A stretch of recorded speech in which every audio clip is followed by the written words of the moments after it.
Hello friends, my name is JJ, and lately I have been watching a lot of really fascinating videos about Asian languages. Chinese, Japanese, and Korean all contain a lot of strange and obscure stuff, including super obscure characters, forgotten words, archaic forms of grammar, stuff that native speakers are generally aware of, but is rarely taught to outsiders. And that is because these are aspects of these languages that are just not that relevant for day-to-day communication. They are mostly bits of cultural trivia that your average speaker will only come across once in a very great while, but that is also what makes this sort of stuff all the more alluring. And it got me thinking, what are some comparatively complicated, obscure, or expert-level concepts in English? I know I have a lot of international viewers, and if you are a fan of my videos, chances are your level of English fluency is probably pretty high. But you might still have a sense that there are some subtle aspects of English that you still have not been fully taught, particularly things involving the way that the English language intersects with some complicated aspects of British and American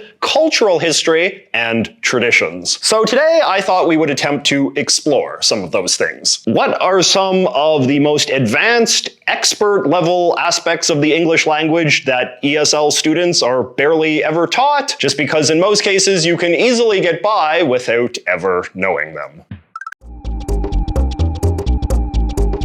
So accent marks are one of the more obscure aspects of English because they are so rarely used. This is one of the most noticeable visual distinctions between English and other languages that use the Roman alphabet, like Spanish, French, and German. The only accent marks that are even occasionally seen in English are this and this. And it's a testament to how rarely they're used that most English speakers don't even know the names for them. I feel like this thing is usually just called an accent, and these things are just called dots, though some might know the German term umlaut. Words that use accent marks in English are almost always ones that have been lifted from some foreign language where accents are more common, like cliché or naive, which come from French. Other common English words written with the pointy thing, which is actually called an acute accent, would include risque, blasé, touché, and fiancé. And of course, Beyoncé. Words with the two dots are much less common, but would include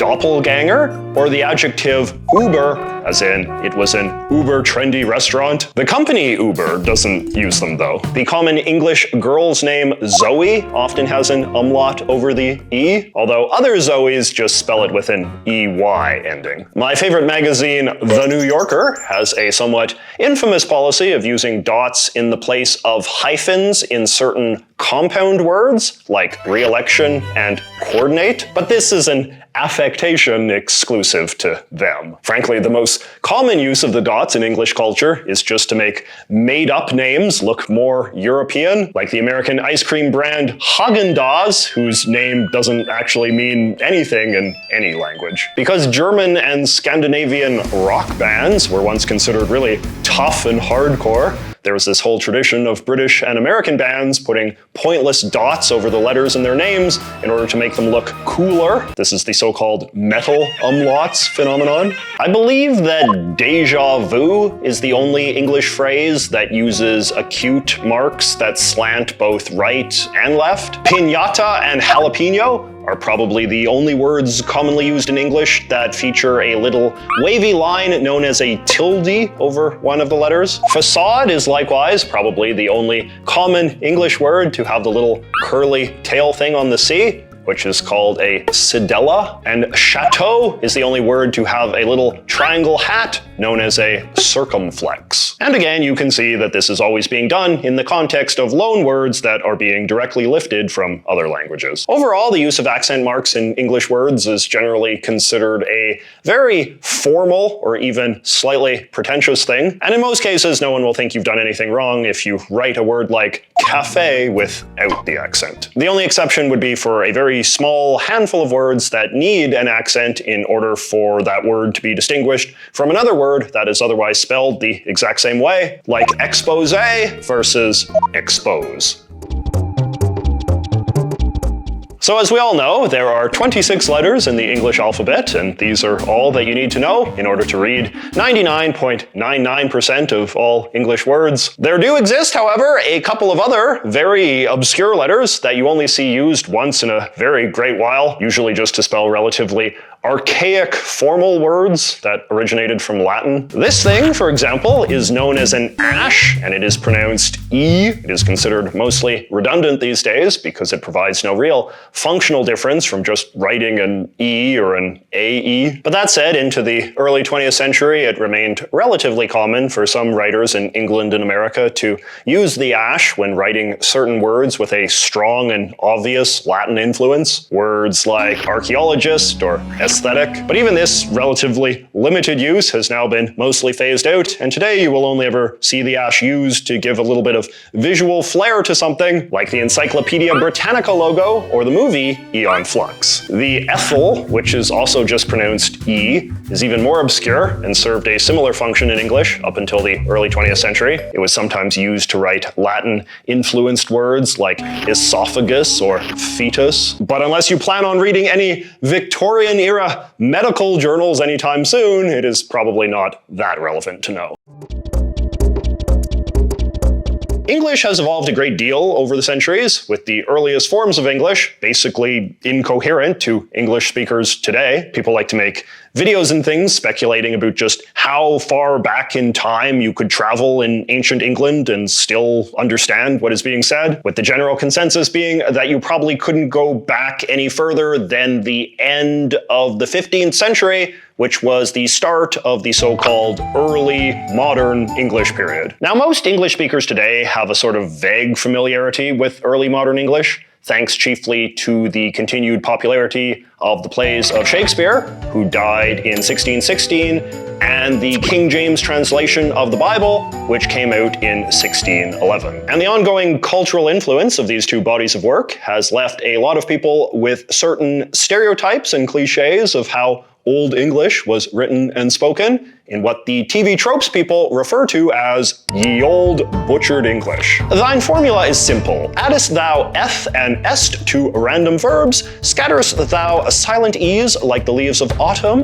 bandiest about the words thee, thou, thine, doth, hast, and forsooth, reversest upon every other occasion thine noun-verb order, and streweth thou dost be the next Billy Shakespeare. Knowing some of these cliches can be useful for understanding works of British or American pop culture, where this self-consciously archaic style of writing and speaking is often used to give a sense of timeless grandness to a narrator or character. God, for instance, is often made to speak this way.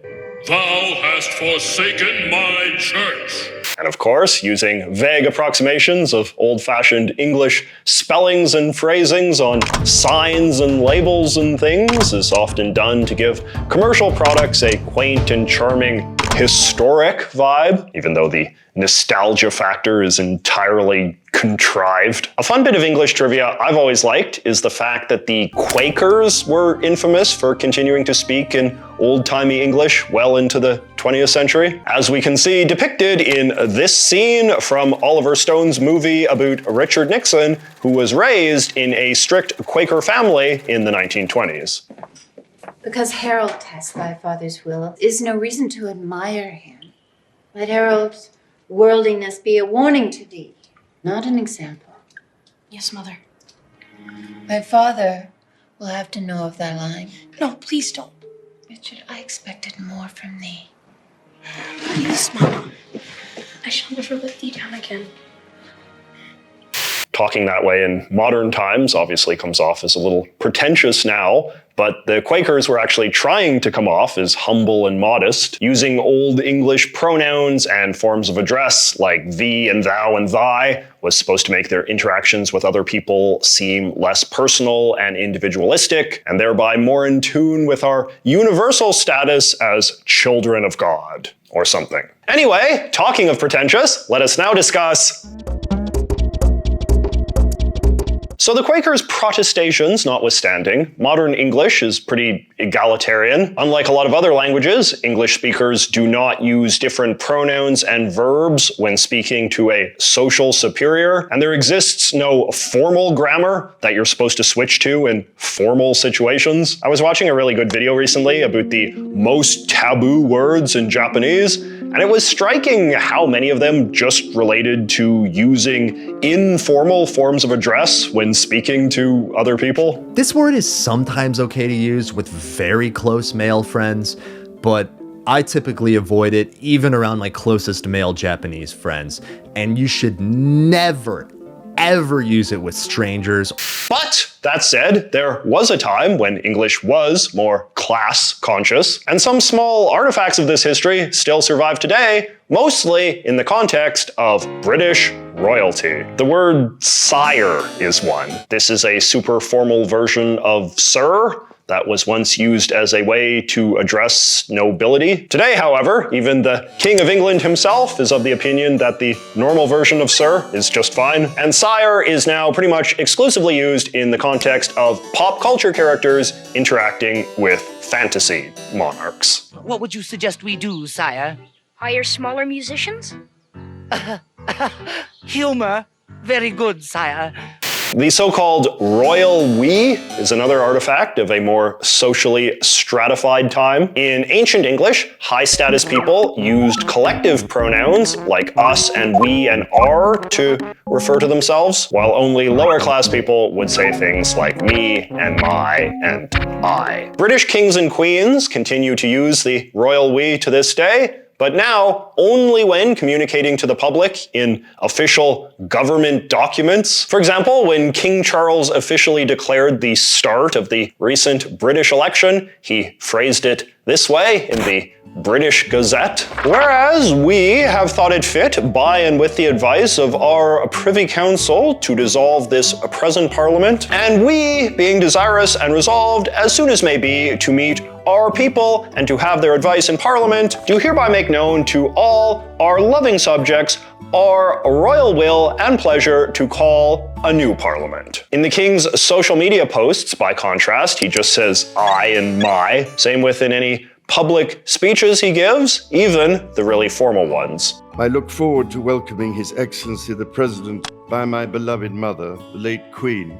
In fact, based on the primary sources I looked at, for the last 400 years or so, British kings and queens have always addressed the public using I and my. Even Queen Elizabeth I used I and my in her famous 1588 speech to the troops at Tilbury. There is a popular stereotype that the notoriously uptight Queen Victoria used the royal we in casual conversation, but I couldn't find any evidence of this. Even the famous anecdote about her saying, "We are not amused," seems to be a mischaracterization of a time that she was actually speaking on behalf of a group of people rather than just herself. But in any case, the cliché of monarchs using the royal we remains a part of English culture, and even turns up in pop culture from time to time. My favorite example of this would be the character of the King of all Cosmos in the Katamari games, if you're familiar with those. The king is depicted as being this ridiculously pompous character who speaks in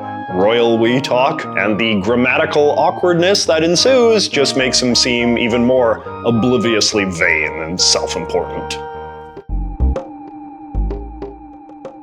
Anglicizing is the act of turning a word from a different language into a word that is easier for native English speakers to spell or pronounce. This sort of thing is hardly exclusive to English, but Anglicizing is probably the most controversial form of it, just because English holds such unique importance as a global language. Until relatively recently, non-English names of people and places were always anglicized. What English speakers think of as traditional biblical English names, like John and Peter and Benjamin, are just anglicized versions of Greek or Hebrew names like Ionis, Petros, or Benjamin. In Old English newspapers and history books, the names of foreign kings and popes were always anglicized, which wasn't too difficult because they always had biblical names. To this day, English speakers will learn about people like King Ferdinand of Spain or Pope Gregory,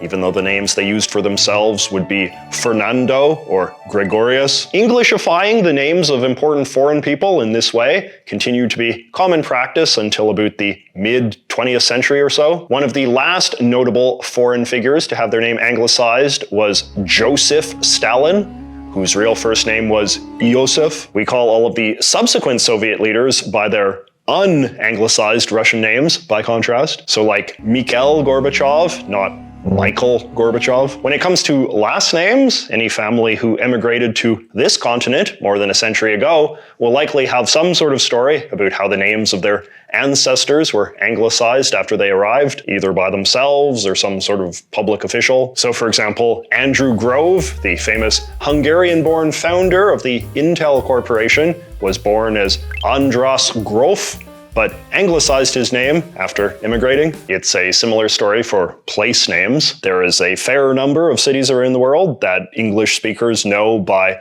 aggressively anglicized versions of their actual names, like Cologne in Germany, which is actually called Clun, or Florence in Italy, which the Italians call Firenze. Anglicization has fallen out of fashion for being condescending to both foreigner and English speaker alike, and there are some efforts afoot to correct this. A lot of the names of foreign places these days are being updated with more accurate Anglicizations, so like Mumbai rather than Bombay, and Beijing rather than Peking. But for some reason, it has become taboo to ever phonetically anglicize the names of people who live in foreign countries that also use the Roman alphabet. And this leads to one of the more annoying aspects of modern English. So for example, if we pick up the New York Times and read about this guy, the Prime Minister of Montenegro, we are not going to have any intuitive way to know how to